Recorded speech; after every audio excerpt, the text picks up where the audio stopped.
Reforma në drejtorinë rajonale të shërbimit veterinar tashmë duket se ka nisur për ta kthyer këtë institucion sa më efikas dhe në shërbim të qytetarëve, fermerëve dhe banorëve të zonave rurale.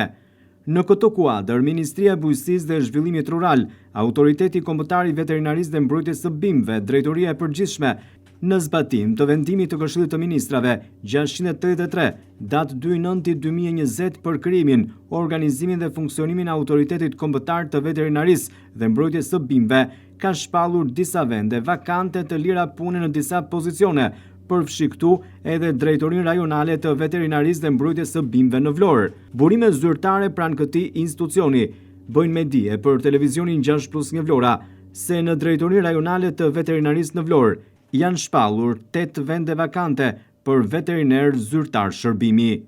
Drejtoria e Veterinarisë dhe Mbrojtjes së Bimëve ka hapur vendet vakante për 8 veteriner. Ato tashmë janë shpallur, ndërsa bëhet fjalë për të gjithë territorin që mbulon kjo drejtori.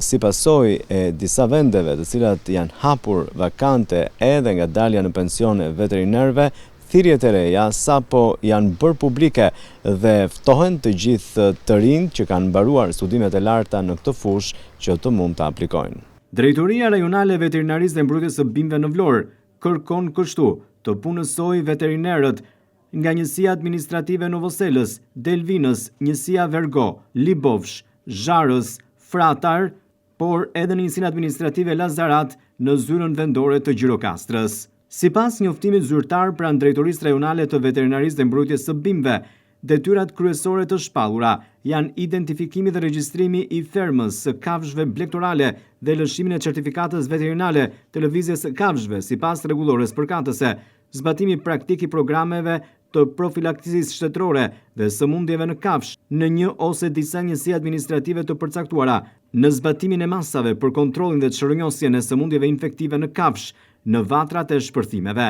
Në rastin e sëmundjeve zoonotike, veterineri zyrtar i shërben informon strukturat përkatëse të shëndetit publik dhe institucionin përgjegjës për kontrollin zyrtar të ushqimit dhe ushqimit në kafshë. Kandidatët duhet që të dorëzojnë edhe kërkesat për punësim, ku duhet të përcaktojnë pozicionin për të cilin po aplikojnë.